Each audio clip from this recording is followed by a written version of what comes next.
উনি তো সবকিছু তথ্য প্রমাণ লোপাট করেছেন। ওনার সিপি এসিপি উপস্থিত থেকে সব তথ্য প্রমাণ লোপাট করেছে। উনি সেগুলো দেখতে পাচ্ছেন না প্রথম থেকে। মুখ্যমন্ত্রীর বিরুদ্ধে বিস্ফোরক অভিযোগ অভয়ার বাবার। বলছেন যে মুখ্যমন্ত্রী নাকি সব তথ্য প্রমাণ লোপাট করেছেন। তার ইশারাতেই নাকি সিপি এসিপি প্রমাণ লোপাট করে দিয়েছে। শনিবার থেকেই আরজি কর কাণ্ডে দোষী সাব্যস্ত সঞ্জয় রায়ের শাস্তি নিয়ে টানটান উত্তেজনা ছিল। অবশেষে সোমবার সেই উত্তেজনার অবসান হলো। দোষী সঞ্জয় রায়ের আমৃত্যু কারাদণ্ডের সাজা ঘোষণা করলেন শিয়ালদা আদালতের অতিরিক্ত জেলা দায়রা বিচারক অনির্বাণ দাস। এর পাশাপাশি রাজ্য সরকারকে নির্যাতিতার পরিবারকে 17 লক্ষ টাকা প্রদানের নির্দেশ দিলেন বিচারক। যদিও আদালতের এই রায়ে একেবারেই সন্তুষ্ট নন মুখ্যমন্ত্রী মমতা বন্দ্যোপাধ্যায়। এই প্রসঙ্গে অভয়ার বাবা বলেন, বিচারকের ওপর আমরা পূর্ণ আস্থা রেখেছিলাম।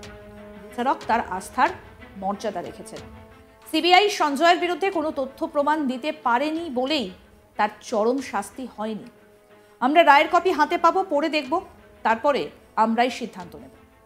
মুখ্যমন্ত্রীকে ব্যস্ত হয়ে এগিয়ে এসে কিছু করতে হবে না। উনি একদিন যা করেছেন আর যেন উনি কিছু না করেন।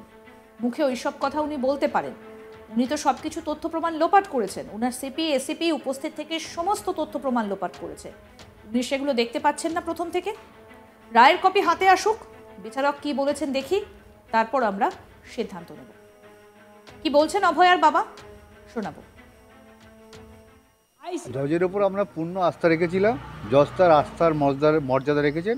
সিবিআই তার যে সঞ্জয়ের এগেনস্টে ঠিক মতন তথ্য প্রমাণ দিতে পারেনি বলেই তার যাবজ্জীবন হয়নি, মানে সাজা মৃত্যুদণ্ড হয়নি। এবং এই বিষয়টা নিয়ে মুখ্যমন্ত্রী দেখা গেল হাইকোর্টে যাবে বলেছে। সেটা আমরা পুরো কালকে রায়ের কপি হাতে পাবো এবং পড়বো, দেখে আমরাই সিদ্ধান্ত নেব। ওনাকে অত ব্যস্ত হয়ে এগিয়ে এসে কোনো কিছু করতে হবে মুখ্যমন্ত্রীকে, কারণ উনি এতদিন যা করেছেন আর যেন উনি না করেন।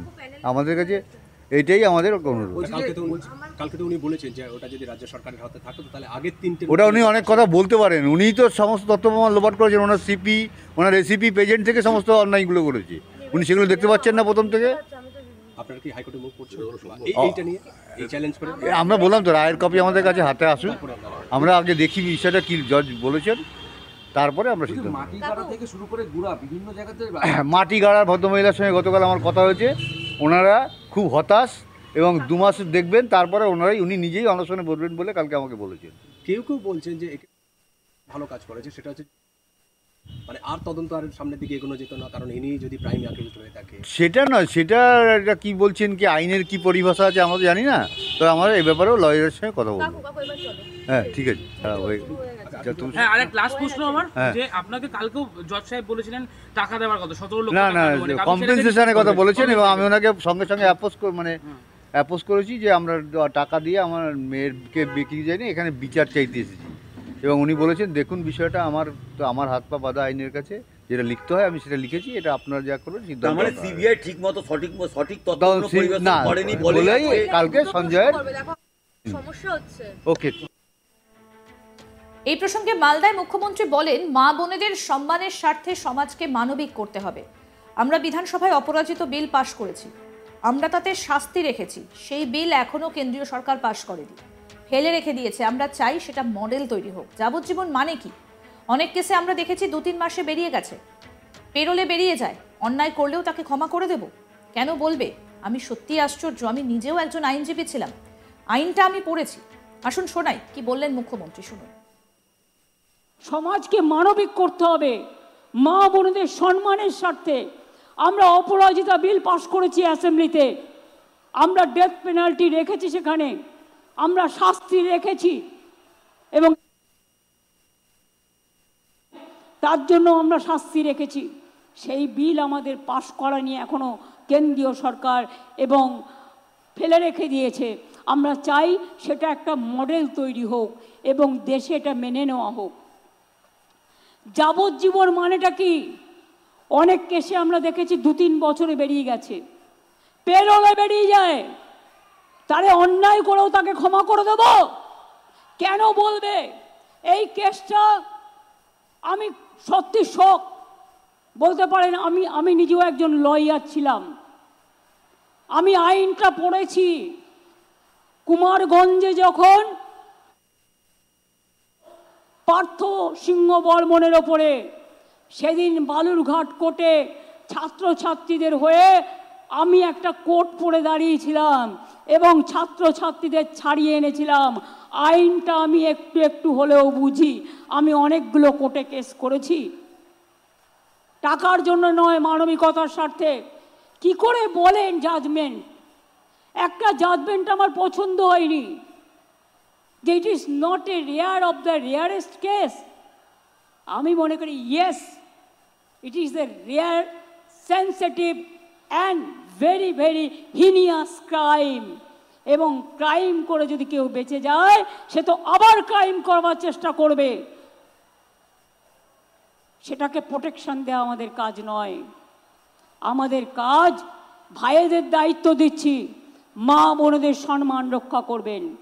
বোনেদের দায়িত্ব দিচ্ছি, কোথাও কোনো রকম অসঙ্গতি দেখলে সঙ্গে সঙ্গে পুলিশের কানে তুলবেন। আশার মেয়েরা, আইসিডিএসের মেয়েরা, আপনারা এলাকায় ঘরে ঘরে কাজ করেন। আশার মেয়েদের জন্য, আইসিডিএসের মেয়েদের জন্য আপনাদের হাতে কিছু দিনের মধ্যেই টেন্ডারটা ক্লিয়ার হয়ে গেলে, আগে আসার জন্য আমরা করছিলাম, ওটা অর্ডার দেওয়া হয়েছে, আইসিডিএসের জন্য করা হবে। আপনারা হাতে একটা করে ফোন পাবেন, এই ফোনের মাধ্যমে আপনারা যোগাযোগ করে অ্যাডমিনিস্ট্রেশনকে জানাবেন এবং আপনারা অ্যাকশন নেবেন। কিন্তু মুখ্যমন্ত্রীর বক্তব্যে একেবারেই খুশি নয় অভয়ার পরিবার। অভয়ার বাবা বলছেন উনি তো সবকিছু তথ্য প্রমাণ লোপাট করেছেন, ওনার সিপি এসিপি উপস্থিত থেকে সব তথ্য প্রমাণ লোপাট করেছে, উনি সেগুলো দেখতে পাচ্ছেন না প্রথম থেকে। মুখ্যমন্ত্রীর বিরুদ্ধে একেবারে বিস্ফোরক অভিযোগ অভয়ার বাবার। বলছেন যে মুখ্যমন্ত্রী নাকি সমস্ত তথ্য প্রমাণ লোপাট করেছেন, তার ইশারাতেই নাকি সিপি এসিপি প্রমাণ লোপাট করে দিয়েছেন। কি বলছেন অভয়ার বাবা, আসুন আরেকবার শোনাই। জজের ওপর আমরা পূর্ণ আস্থা রেখেছিলাম, জজ তার আস্থার মর্যাদা রেখেছেন। সিবিআই তার যে সঞ্জয়ের এগেনস্টে ঠিক মতন তথ্য প্রমাণ দিতে পারেনি বলেই তার যাবজ্জীবন হয়নি, মানে সাজা, মৃত্যুদণ্ড হয়নি। এবং এই বিষয়টা নিয়ে মুখ্যমন্ত্রী দেখা গেল হাইকোর্টে যাবে বলেছে। সেটা আমরা পুরো কালকে রায়ের কপি হাতে পাবো এবং পড়বো, দেখে আমরাই সিদ্ধান্ত নেব। ওনাকে অত ব্যস্ত হয়ে এগিয়ে এসে কোনো কিছু করতে হবে মুখ্যমন্ত্রীকে, কারণ উনি এতদিন যা করেছেন আর যেন উনি না করেন। আমাদের কাছে এইটাই আমাদের অনুরোধ। কালকে তো উনি বলেছেন যে ওটা যদি রাজ্য সরকারের হাতে থাকতো তাহলে আগের 3টে, ওটা উনি অনেক কথা বলতে পারেন, উনিই তো সমস্ত তথ্য প্রমাণ লোপাট করেছেন। ওনার সিপি, ওনার এসিপি পেজেন্ট থেকে সমস্ত অন্যায়গুলো করেছে, উনি সেগুলো দেখতে পাচ্ছেন না প্রথম থেকে। আপনারা কি হাইকোর্টে মুভ করছেন এইটা নিয়ে, এই চ্যালেঞ্জ করে? আমরা বললাম আরও আপডেট পেতে দেখতে থাকুন আজ তাক বাংলা, সাবস্ক্রাইব করুন, নোটিফিকেশন পেতে বেল বাটন অপশন প্রেস করুন, হোয়াটসঅ্যাপে ফলো করুন আজ তাক বাংলা, ভিডিওটা লাইক করুন, শেয়ার করুন, কমেন্ট করুন।